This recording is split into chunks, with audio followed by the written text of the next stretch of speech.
We find that there is a distinct difference between the South Indian experience and the North Indian experience, because in North India the republican states had their existence for a long period of time, but in South India we seldom find reference of republican states. From the Ashokan scripts, inscriptions, we find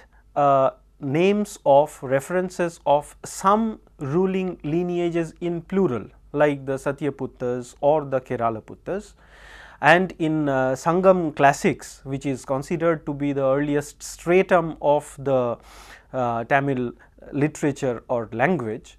there also we find reference of Tolkudi, that is the old people, but these were not the kind of republican states that we find in north. And to explain this phenomena, T.V. Mahalingam, who was a very eminent noted historian of South India, he tells that this is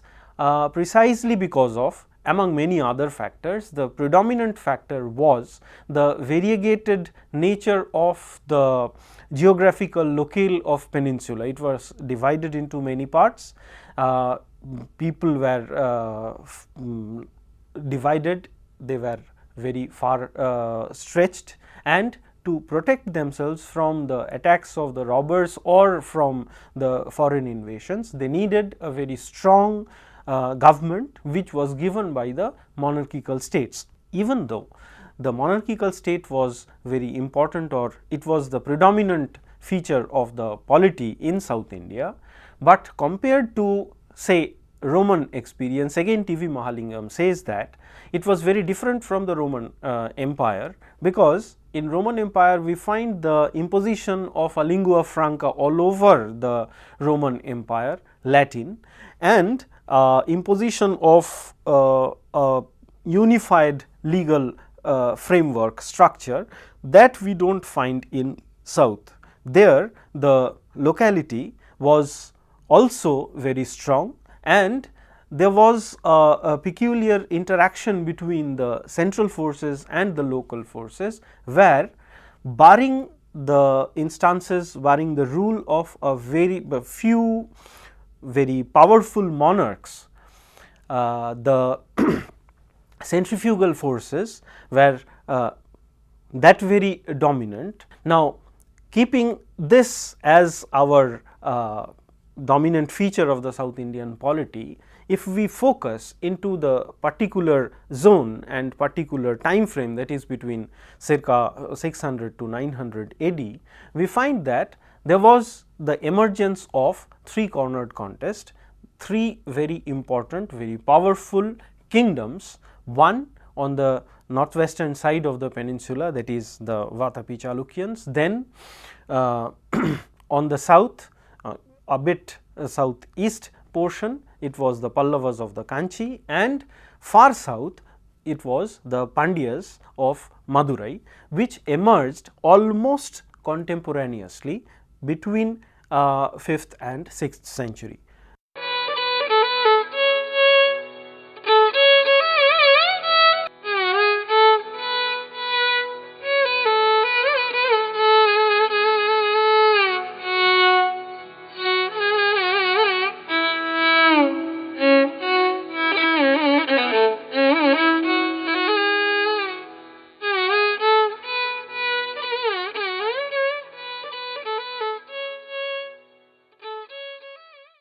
there were 4 distinct phases as found from the epigraphical sources, 4 distinct phases of the Pallava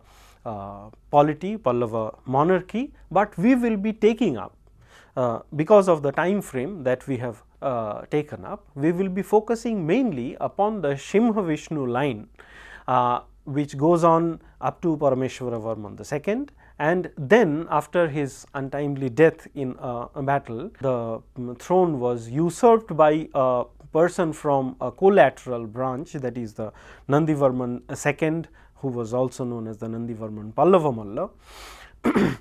We will be focusing mainly on these 2 lines of the Pallava dynasty. Then we will be focusing on the Vatapi Chalukyans, but by the time of Nandivarman Pallava Malla's reign, when it was coming to an end, already the Chalukyans, they were eclipsed by the rise of a new dynasty, that is the Rashtrakutas, and by the same time the resurgent Pandyans, now they were also under the leadership of Rajasimha. He was trying to penetrate the southern portions of the Pallava kingdom. We find that the dominant feature of the political development was a continuous struggle between primarily the Chalukyans and the Pallavas, where the Pandyans, though not a second fiddle, they were also playing a very significant role in the development of polity. If we take the instance of the Mahakuta inscription of Mangalesh, who was the regent of after the death of Kirtivarman, taking the place, because Pulakeshi II, he was infant by that time. Mangalesh's inscription, the Mahakut inscription, actually refers to the incipient struggle which was beginning, because there is a reference is there that they have defeated, he has defeated the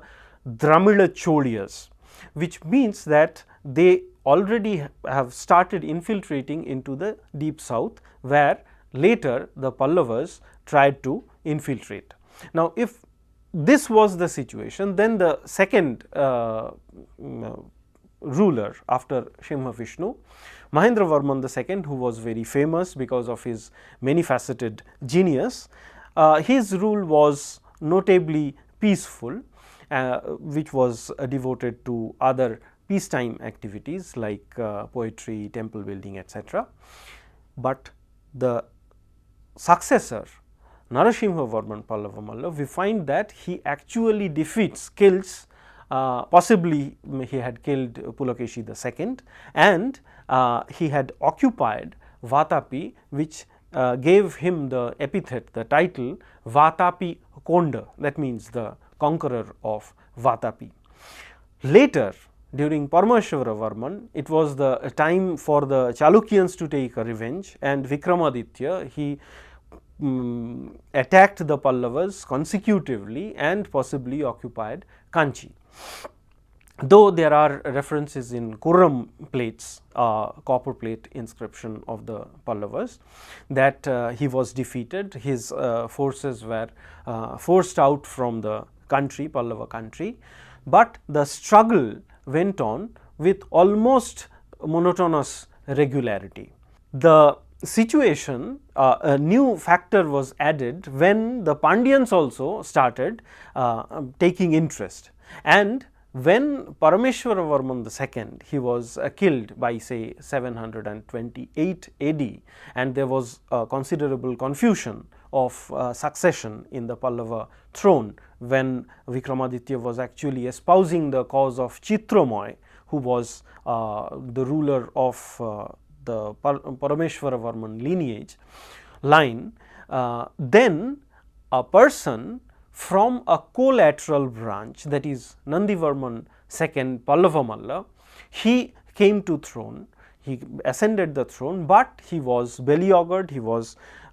heavily under siege, which was raised only by the able assistance from his general Uday Chandra,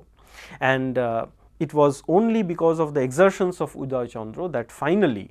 Nandivarman II Pallava Malla could ascend the throne. but it does not mean that it was only a blank sheet where the three powers they were playing between themselves. There were many other minor feudatory chieftains who also assisted different groups, different dynasties, and they also played a very significant role in the development of the political struggle.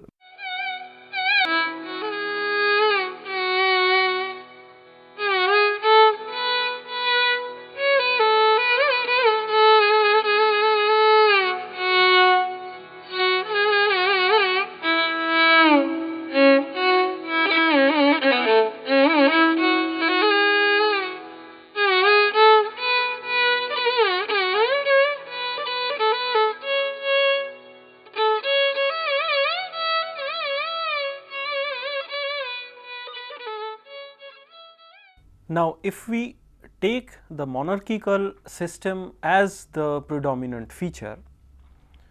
obviously the role of the king becomes the most important one, and there we find that the king was ruling, and generally the rule was of hereditary succession, though it will be very difficult to say that primogeniture was the predominant rule, because the history shows this of this period shows that there were several shiftings, there were several changes within the succession. For instance, when Kirtivarman dies, Pulakeshi, as he was an infant, the kingdom, the charge of the kingdom was given to Mongolesh. But when Pulakeshi attained the age, Mongolesh was not ready to deliver the kingdom to Pulakeshi, and this led to a kind of struggle in which it is said that the public opinion was in favor of Pulakeshi and he could defeat Mongolesh. But when Parameshwarvarman died, then altogether a new person from a collateral branch, Nandivarman II Pallava Malla, he usurps the power, he takes the power, and this we can find from the temple frieze of Vaikuntha Perumal temple, where a kind of partition statement, because the temple was built by Nandivarman II Pallava Malla, and obviously it was Nandivarman II Pallava Malla's version which was taken care of, which was given the credence while making those temple friezes, which shows that the person comes from a faraway place and acquires the throne, though there was a rival claimant, that is Chitramoy, whose cause was espoused by the Chalukyan king. So, hereditary succession, yes, but primogeniture, it will be a question mark.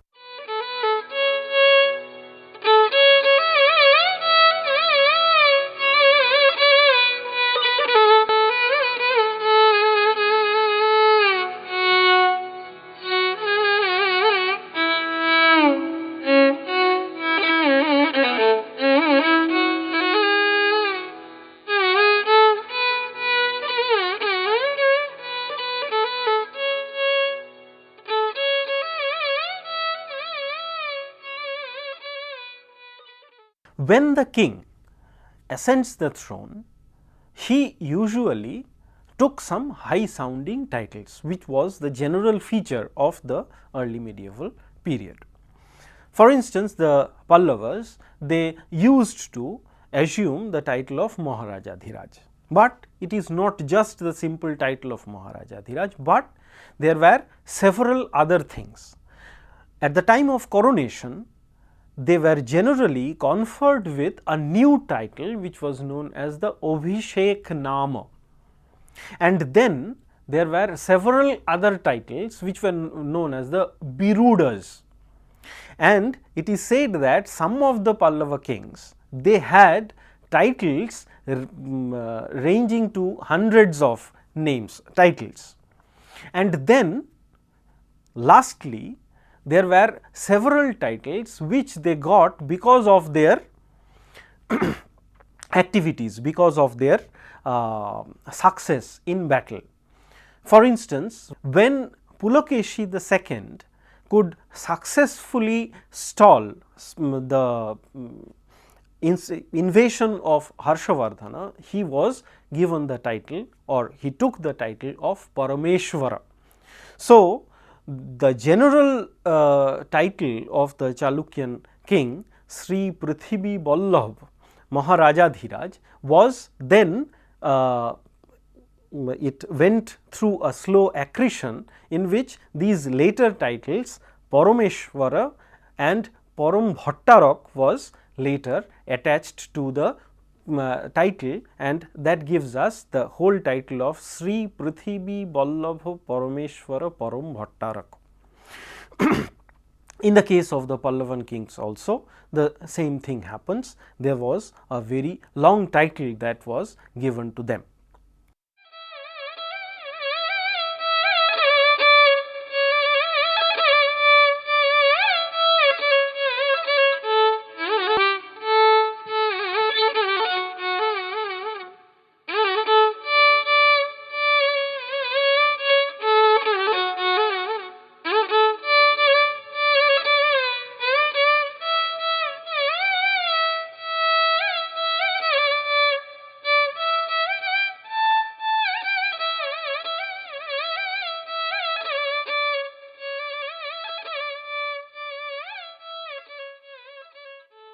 Now,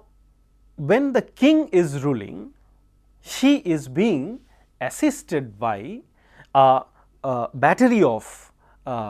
functionaries, the councillors or the ministers.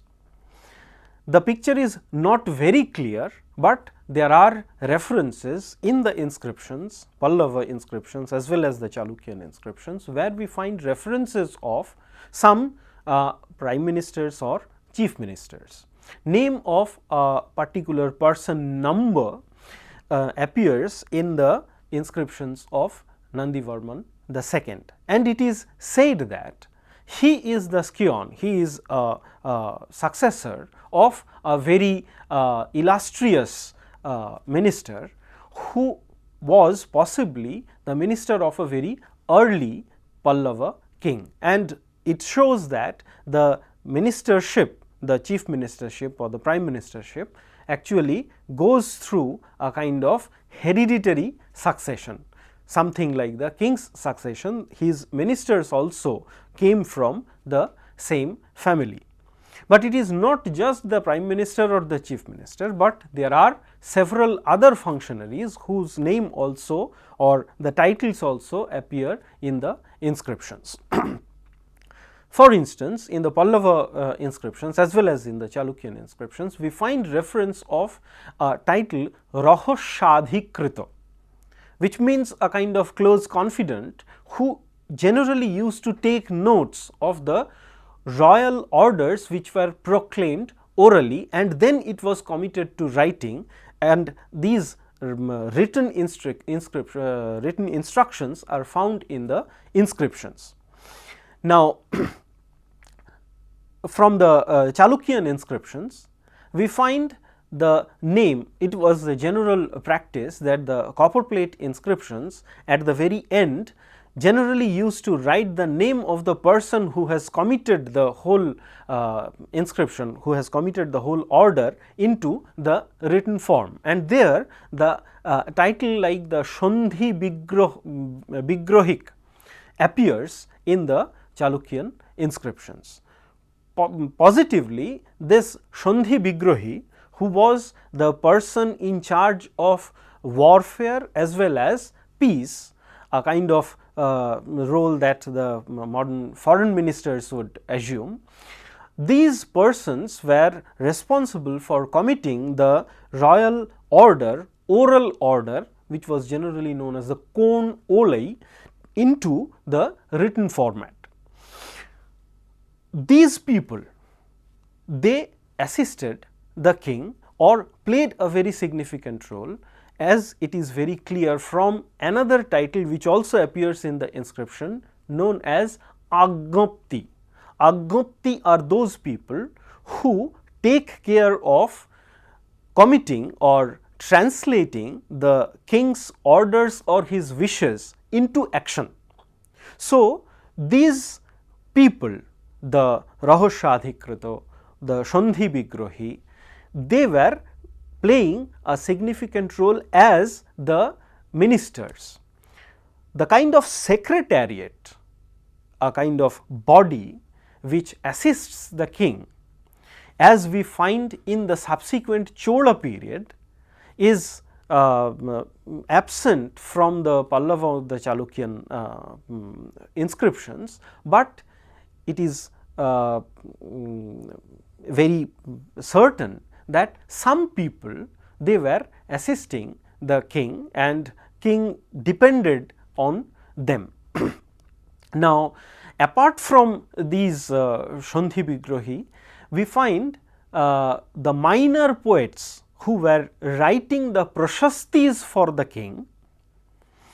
They, for instance, in Tandantotam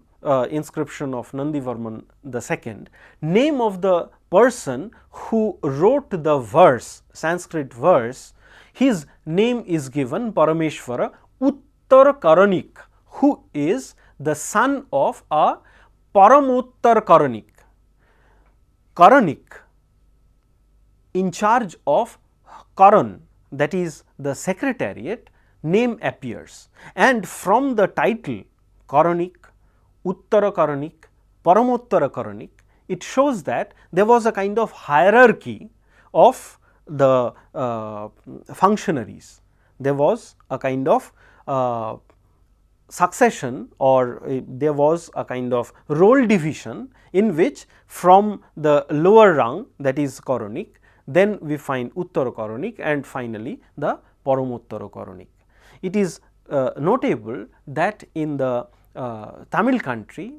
the person, the village accountant, his title is, his official title is Karanam, and possibly this Karanam comes from the Karanik, that is, who is in charge of the secretariat or the ministerial, at least the scribal functions of the state. So, these are the two things, one king and another his ministerial support.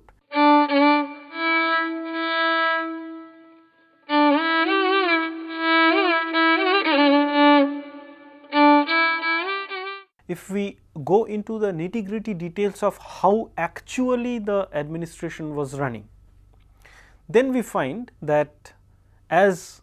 the king is the fountainhead, he issues the order, an oral order, and then it was taken down by his close confidant, whom we have already referred to as the Rahoshadhikrito. And in the Pallava inscriptions, we find another kind of title which is known as the Wild Kelpar. This Wild Kelpar, some of the historians, they say they are very close or almost identical with the later, during the Chola period, the later reincarnation maybe of Thiruvai Kelvi. Or say Tirumandira Olainayagam, but we are not very confident about the relationship, the identical nature of these two persons. But anyhow, the royal order emanates from the king, it is transformed into writing, it goes to the locality, as I have already said that it is now addressed to a particular person, Nattar Kanga, and then he takes the follow-up action of removing the old inhabitants and giving it to the Doni. For doing these things, one thing should have been done at the very outset was detailed land survey.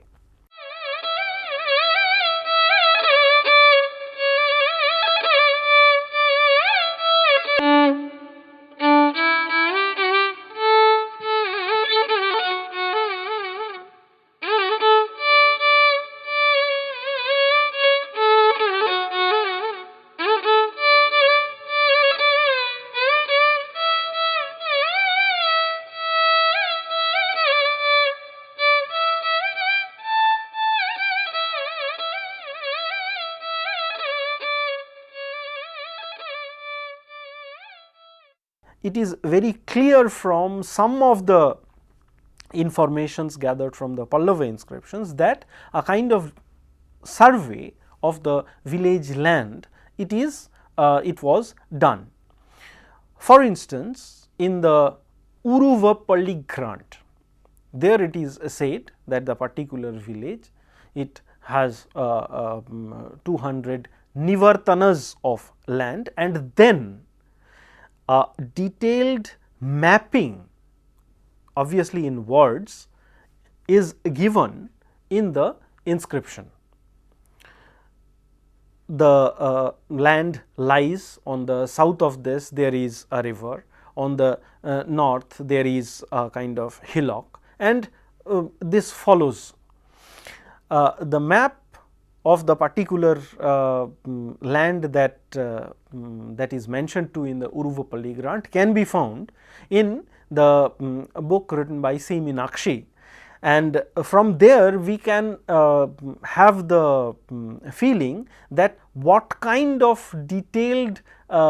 instruction is being given, a kind of mind boggling instruction which is emanating from Kanchi and goes to the locality, but the king knows the every detail of the land, what lies to the south, what lies to the north, what lies to the east, and so on and so forth. So, this kind of detailed land survey was one of the very distinctive features of the administrative setup, and this gave the king the knowledge about what kind of land that he was administering. There were several other features also that shows that the royal administration, though almost all historians accept that the central force, central power, the ruling dynasty was not that very invasive in its nature and left many a things to the local initiative, but even from the inscriptions of the Chalukyans also shows that whenever there was a dispute, whenever there was a kind of problem arising,